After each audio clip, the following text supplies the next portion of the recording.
and they're gonna do it again. Apparently, yes, that's the plan. They're gonna do it again. Let's move on to the Money in the Bank match is taking shape here. Of course, we have the women in there: Zelina Vega, Becky Lynch, Zoe Stark, Bayley, Io Sky, and apparently one more person to be named. I wonder who that's going to be. Hopefully, it's somebody.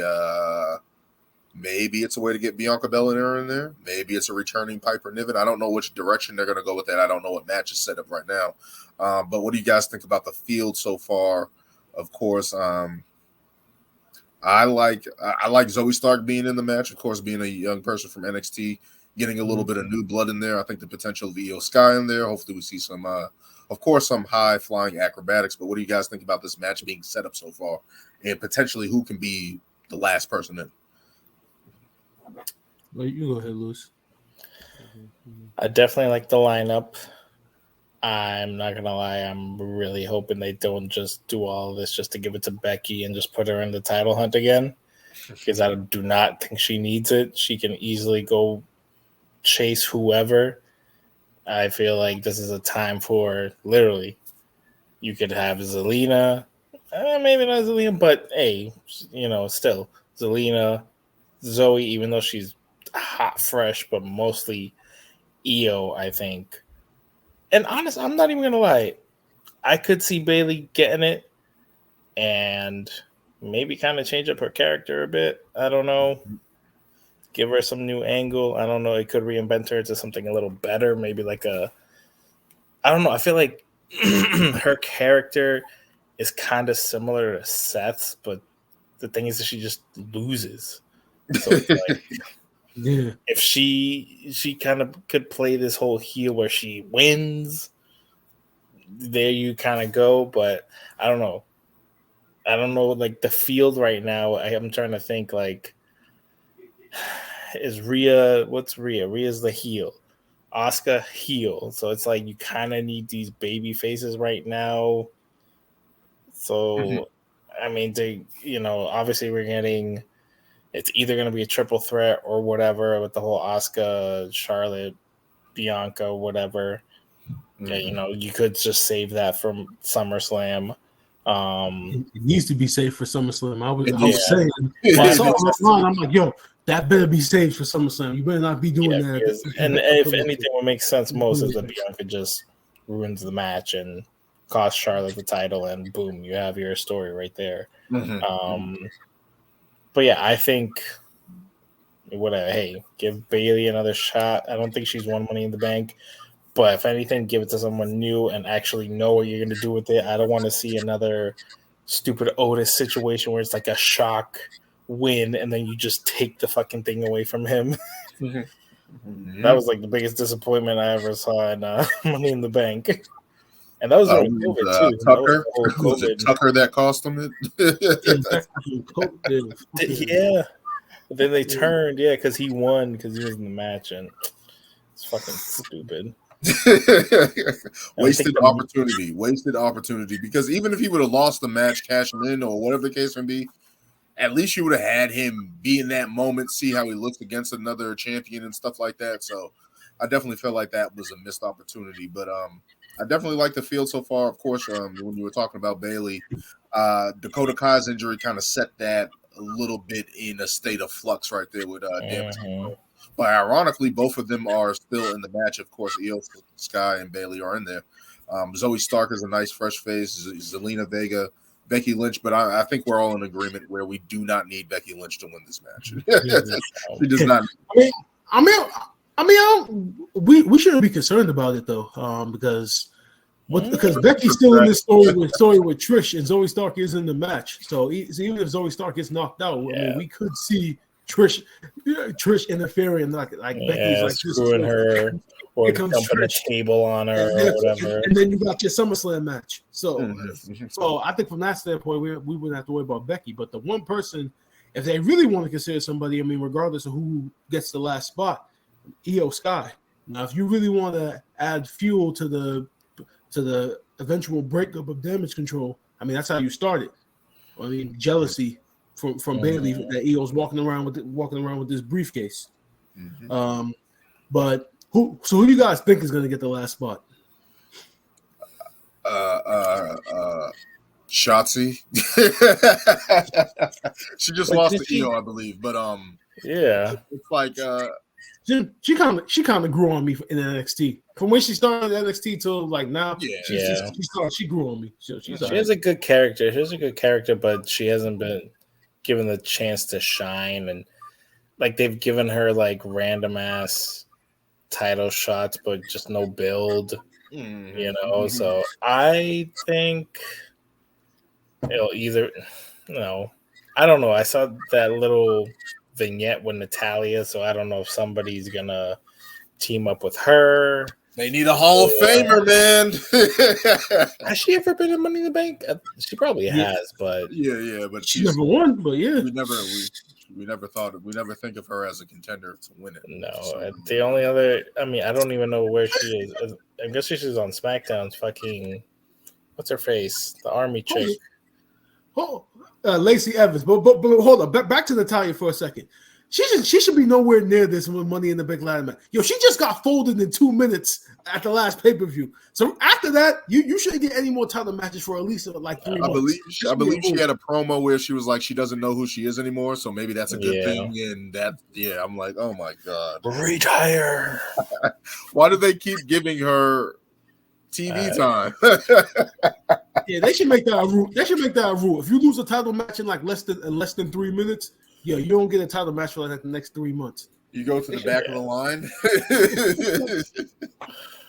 I'm still trying to think like who else is. There's literally potentially out there. Bianca Belair does not have a match. I don't know why. Unless she's like getting a break or something. That's a way to weasel her way into it and put herself back into that picture like that. Maybe that's a way they can do it. But I just don't know. I don't know. They should be trying to return somebody, bring somebody back for a return, in my opinion, and figure it out. Who's missing though? The only thing, Carmella's pregnant. Freaking, like you said, Dakota Kai's hurt. Charlotte just came back. she has a title match on SmackDown. Nobody I can really think of. You got Shayna Baszler and whatever the tag champs. Asuka. There's got to be Piper Niven. Like she's not doing anything right now. Like she's literally not doing anything right now. I don't know if she's hurt. Oh, Candice LeRae though. It's her. Did she? It's Mia Yim. She lost. She lost to Bayley. Oh yeah, she did. So they have to do something. They have to put somebody in there that's going to bluster it.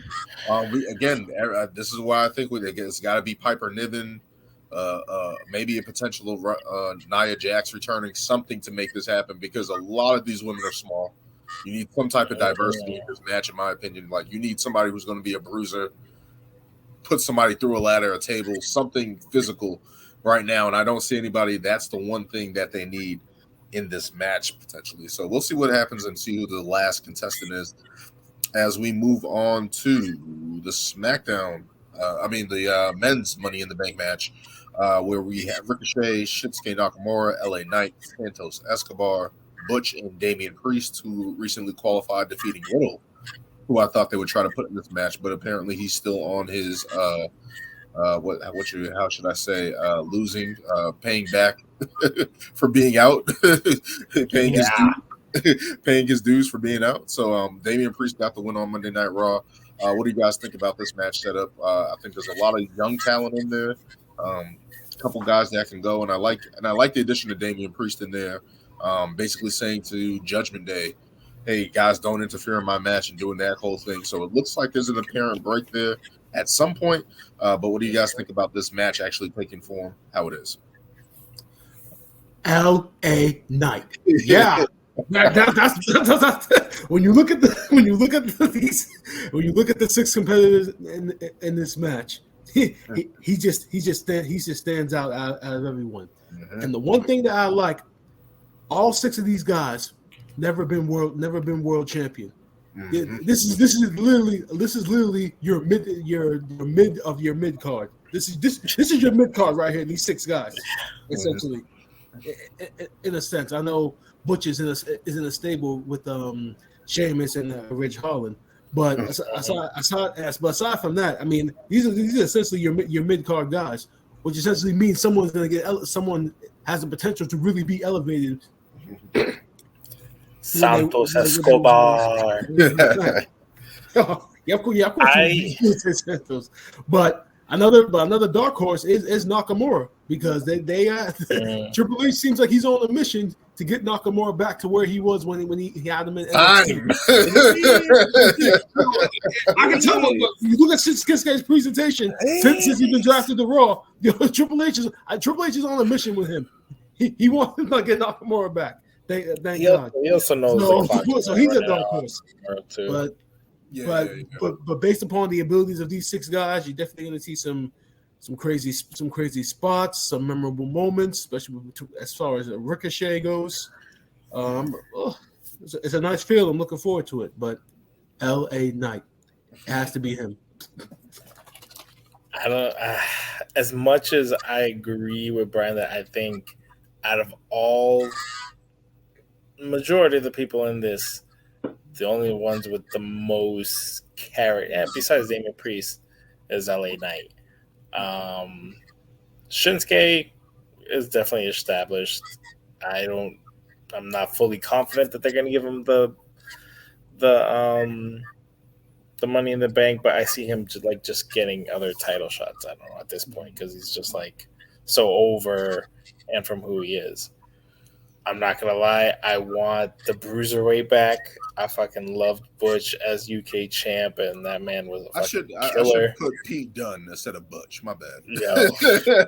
And the funny thing was, I heard they were gonna change his name back, and they haven't. It's Pete. It's Pete Butch Dunne now. I guess they don't. I guess they don't want to say it at all. They don't want to get rid of the Butch. They don't want to get rid of the Butch for whatever. Just done. We know. I think it's one of those things. I think it's just coming. We just we gotta wait for it. That bullshit. I literally watched it as soon as he enters. They're just gonna be like Pete Dunne. Everybody's like, "Oh, Butch is done." Yeah, exactly. You should just be Pete Dunne. Yeah. And same with Santos Escobar.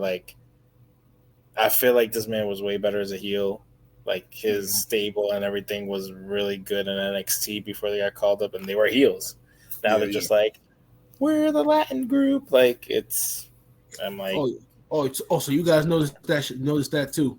How corny they all seem now compared to how smooth they were in NXT. Yep. Yeah. They're too happy-go-lucky, and if you're really rocking the LWO, you're supposed to be edgy, gritty, no, y'all just all here smiling and shit, and and I'm like, no. It's all because of the Rey Mysterio. Exactly, because of Rey Mysterio. This has to be Vince's influence, because I don't understand why every babyface needs to be so damn cheesy. Why can't a babyface have the same edge that they had as a heel, but just say everything in a different tone? You can enunciate in a tone, use the same words, but enunciate in a tone where you still sound like the same person. Mm-hmm. So I don't understand why they do that, and they make everybody seem like Lewis said, happy go lucky. Man, you can still be a good guy, but have a sense of smoothness to you. I noticed it, of course, with the women's division all the time. If you're a babyface, we gotta have you smile. Raquel Rodriguez every time. This strong giant of a woman, strong woman. Hey, you need to smile all the time. Liv Morgan, you need to smile all the time. Ronda Rousey, even when she came in, you need to smile. That we don't need that. even with our baby faces that are we don't need that. That definitely killed Liv's title run. She was just yeah, I was just we don't she care. Should have had a title run, but hey, I'm not gonna lie, it was a surprising moment. It was a surprise, and that she got the title, but it's this is what I'm saying. Just let these people be their own characters. Stop forcing them down people's throats, and then it's just people are gonna get stale. Give people their leeway and just let them be them. I don't know why it has to be you do this the whole time, and it's just we didn't create this for you, so you can't get over with it. Who I'm also saying is besides LA Knight, the three that I think could either win it: Shinsuke, LA Knight, and Damian Priest. And I say Damian Priest because I don't know. I feel we all know that Finn's going to lose.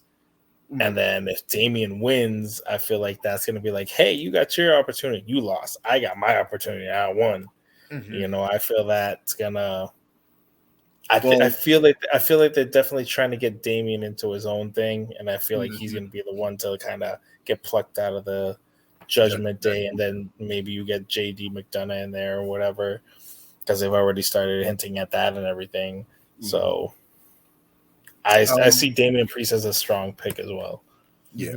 So just looking at the match, I like the versatility of all the guys inside there. You have a high flyer, you have a strong style guy, you have LA Knight, who's the charisma guy, the guy who could potentially weasel his way and win this match. You got Santos Escobar, who's a luchador, Butch, who's a powerhouse and technical wrestler, and Damian Priest, who's just a high impact guy, has some size that can do some things in the ring. Just looking at the field, I'm like, first of all, it can't be a SmackDown winner. It can't be anybody from SmackDown because they're not going to cash in on Roman. So I don't see anybody potentially in the field that can turn around and cash in on Roman, unless they win and then cash in on Seth Rollins at some point or whoever the Raw champion is. That's that's what I'm saying. The Money in the Bank is for either title. So realistically, so it doesn't matter. It doesn't matter. I think when you have the briefcase, you can be on both shows. I think. But I just think the move that they're going to do is pick a Raw superstar because the bloodline storyline is still going.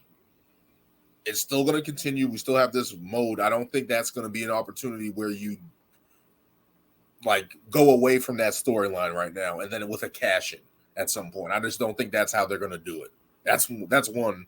Two, I think the way, again, how they're presenting Shinsuke Nakamura, how they're presenting Damian Priest right now, those are my two favorites to win right now because Damian Priest, they're trying to show something with him, having these big-time type of matches. Of course, the Judgment Day have been mainstream on Raw for months now. Like, they are the headliner with Steph. They are the main guys on the show, top to bottom. So I can really see a way where he wins the title, he wins the Money in the Bank. Maybe there's some friction there. He tries to cash in, and I think Judgment Day screws him, and maybe that's the way they kick him out the group. That's what I'm thinking along the lines. And then Shinsuke Nakamura, of course, him and Seth will be a banger if they have actual match or actual rivalry. So that's why I just don't think it's going to be LA Knight right now because, again, he's hot right now. And he insulted the Street Profits on SmackDown, and I'm like, damn. You just killed one of the hottest tag teams in wrestling just now with LA Knight. Yeah, but he's going to be over in the UK, LA Knight. Oh, he's going to be over. Yeah, he's over. Fans are going to be cold. They're going to want LA Knight. And I think Impact over there went over there when he was Eli Drake. I think they went to the UK a couple times. So I think he's already familiar over there. They know who he is. Like, they're going to know who he is. Butch, I don't see him being put in that position. But we'll see what happens. I do like the field for this match at least, and I do like the versatility. I think a SmackDown guy could win it. And I don't know, are you viewing as the Money in the Bank like if whoever wins it that night will cash in that night? I don't think they're going to do that again. I don't think they're going to do that. I think it has been happening a lot in the past, but I feel like this time, they're going to drag it out a little bit. They got to. Yeah. Because they really, I feel like that's, should. Yeah, because I feel like that's the best way, I don't know, to get off of the Roman thing. Roman at this point, why does he need to hold the title any longer? Because he's Roman Reigns. What are you talking about, man? Okay, the right person has to knock him off, and that only exactly right person is your top babyface on Raw. Exactly, and I feel like this, if using the Money in the Bank could be literally a way to catapult somebody, and then absolutely, boom, that gets Roman off of TV. I feel like this man definitely wants a break, and I feel like once this whole bloodline thing implodes, which I think is going to happen at SummerSlam, but honestly, I kind of hope so. it's just gonna be that brand new chapter, you know, him out of the title, and now you got somebody else there, and then you get, you know, and I feel like with Seth right now, he just won that title. He's not losing that anytime soon, you know. So yeah, that's why whoever cashes in Money in the Bank is probably not gonna they're probably gonna have to hold it off for a couple of months. Yeah, they're gonna have to hold it. But what they need to do is stop with the whole, we don't want two briefcases shown on TV, even though it's one's for the men and one for the women. I think that's why they used to do it so much, have these cash-ins at the shows, because they only wanted one briefcase on TV. So, but because somebody's going to get confused. Somebody's going to get confused. Makes no fucking sense. But anyway, but anyway, yeah. I know what you're saying about LA Knight, thinking it may not be his time. If he's going to cash in, it's not going to be on Roman. No, definitely not. No, that's definitely going to be on Seth down the line. Literally down the line. Because it just doesn't. If I was them, I would have LA Knight win and then don't have him cash in until like October or so, because that's the business is normally down during the fall. Exactly, season. And just think of it character wise. Why wouldn't LA Knight want to take out the top person and go for the top prize? He's the heel. Well, he's the heel. Okay, people love him, but he acts like he's a tweener right now. So, I know he's an anti-hero right now. He's like, he talks shit, but people fucking love him. I'm just saying this. That's all right. So let me ask a question. Let me just ask a question. Roman Reigns, bloodline leader, tribal chief, taken down by LA Knight in due time. Right now. Not right now. Not right now. That is Cody Rhodes' Royal Rumble victory waiting to happen. That's why he's not in Money in the Bank. I've been telling you guys. That's why they're doing this. He is going. He lost. You tell me they're gonna wait till Mania. Yes. And how are they doing it? Oh, you're still going with your Royal Rumble theory? So the whole thing to me is that like Roman Reigns is just going to go through the bloodline. I think at some point they're going to do a fatal 4-way. He's going to face either Jay, he's going to face Jimmy one-on-one, and then Solo Sikoa is going to be the last one standing in his way. He figures out a way to get past all of them. They probably do a fatal 4-way just to set up a family type thing to keep things going through the fall. Royal Rumble. I'm telling you, Wait, Cody Rhodes lost in the World Heavyweight title picture. He's now in a feud with Dominic Mysterio. He's going to be in the feud with Brock Lesnar. He's not in the Money in the Bank. He's going to the Royal Rumble, man. I'm telling you. That is how they're going to do it. They have to do it. I'll be very disappointed. I'm sorry. You can't have somebody win the Royal Rumble 2 years in a row. That is too predictable. Okay, but that's a different era, though. That's too predictable. And you say that. If Roman literally is still champ by next WrestleMania, everybody's gonna know that Cody's gonna win again. That's too predictable. That's not no. Yeah, but at this point, Roman has been champion for what, we'll be going on 4 years now. That at this point, who cares if it's predictable? It's like, okay, he's had the title for 4 years. Like, okay, but we have to see. To me, in my opinion, we have to see Roman Reigns lose the title 1, 2, 3, and create somebody.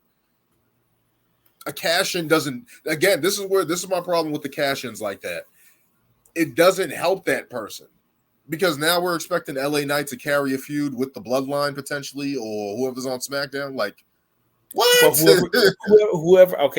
Whoever is gonna feud with the Bloodline, that's just gonna elevate them, though. That's what I'm saying. It's not gonna be just like, oh, I win now, and then like 2 months later, I'm gonna cash in. No, they're gonna build up whoever wins that briefcase, which is either gonna build up to I'm gonna go against Roman or I'm gonna go against Seth. It's not just like, I feel like they're gonna pull the whole like, oh, I might cash in. Not really. Like, you know, when they used to always do that, like you get to a pay-per-view, the person's beat up and they're like, yeah, I might do it right now, I might not. And then it's just like that anticipation until a big, I don't know. I don't see Seth losing the title anytime soon. I could be wrong because this might just be, I don't know. I feel like Seth is on a roll right now with that title, and I don't see him losing it this fast, especially after how. Yeah, but look at all the title defenses he's racking up. He's going to be racking up in the coming weeks. I mean, on NXT he accepted Braun Breaker's challenge. I mean, now he's going that Finn Balor, which we're about to speak about, and he has an open challenge on Raw. And he has an open challenge on this